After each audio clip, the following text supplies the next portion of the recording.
bonsoir, bienvenue sur TV5 Monde, c'est de Marrakech que j'ai le plaisir de vous présenter ce nouveau numéro de Next Ultra. Le renouveau du tapis est assez rare pour être signalé. Nous avons rencontré deux spécialistes qui proposent des pièces uniques. Uniques tant par leur dessin que par leur fabrication artisanale. Rencontre.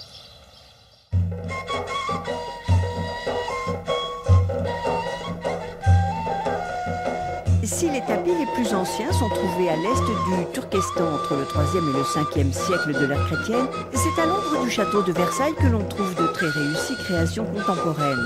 Deux marchands de tapis traditionnels se lancent le défi de concevoir et de fabriquer des tapis de prestige, une histoire presque ordinaire.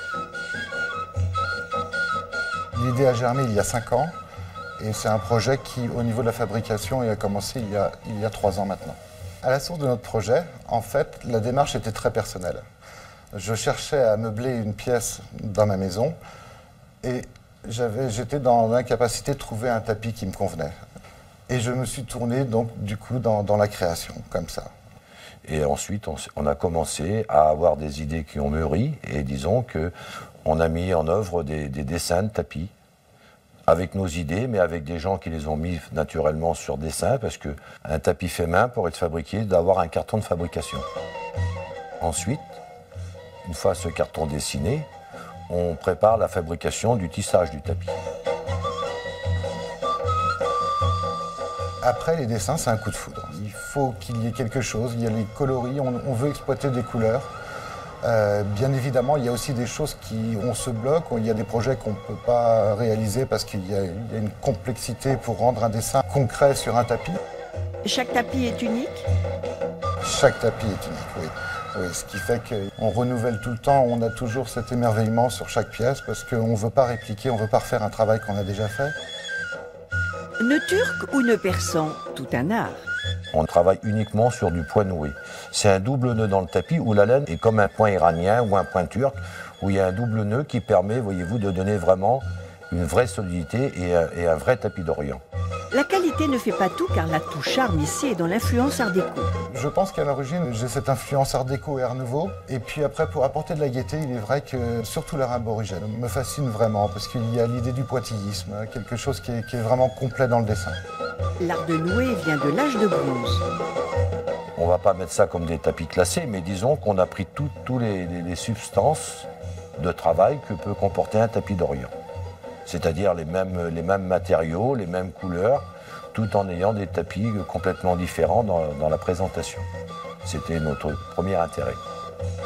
C'est presque dommage parfois d'installer des meubles sur ces merveilles. Moi j'ai cette conviction, c'est la vocation d'un tapis, de compléter une décoration, d'enrichir une décoration, et au contraire, moi je trouve triste qu'un tapis soit sans rien dessus. Puis maintenant, il y a toujours cette idée qu'on peut mettre des meubles, des mobiliers transparents. Il y a de très belles tables en plexi, en verre, qui sont très décoratives et qui font que ça ne nuit pas au dessin, ça ne nuit pas au tapis.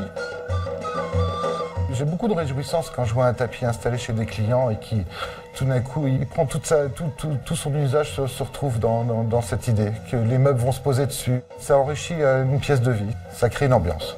Savoir-faire, c'est bien, il faut aujourd'hui faire savoir. Le fait de faire quelques expositions, se présenter au niveau d'une clientèle, et après une communication qui se fait avec les décorateurs, avec les galeries d'art. Mais c'est un début, comme je vous dis, parce que nous sommes des jeunes premiers dans ce métier. On n'est pas encore sûr de notre succès parce que c'est un peu un début. On ne sait pas comment que ça va se passer. Jusqu'à maintenant, on a eu beaucoup de compliments.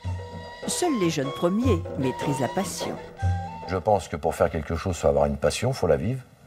Autrement, il n'y a aucun intérêt parce que ça demande beaucoup de travail quand même de faire fabriquer un tapis. C'est pas comme un tapis qu'on achète tout fabriqué et qu'ensuite on revend. Là, il faut s'occuper de tout, des couleurs, des laines. Et entre tout, le cœur balance. Moi qui connais très bien l'artisanat, ce qui me plaît énormément dans ce tapis, c'est ces différences de couleurs parce que par exemple, le vert que vous avez dedans est une couleur assez difficile à obtenir par rapport aux teintures naturelles et les mélanges de couleurs qui sont dedans. Ce qu'il a aussi de particulier, voyez-vous, forcément, c'est un peu ce côté un peu spectaculaire du travail qu'il y a dedans par rapport aux personnages qui sont travaillés un peu volontairement et régulièrement, justement pour donner un peu ce côté très joli à ce tapis et aussi au mélange de matériaux. Parce que, par exemple, tous les ours que vous voyez sur ce tapis sont entièrement travaillés avec de la soie sauvage, qu'on appelle de la soie naturelle. C'est vrai que pour poser des meubles dessus, c'est pas tellement évident. Peut-être qu'un client passera devant, il y aura le coup de foudre et qui ne mettra pas de meubles chez lui pour avoir un tapis comme celui-ci. Ou il le mettra au mur comme au XIIIe siècle quand les tapis hors de prix venaient d'Orient.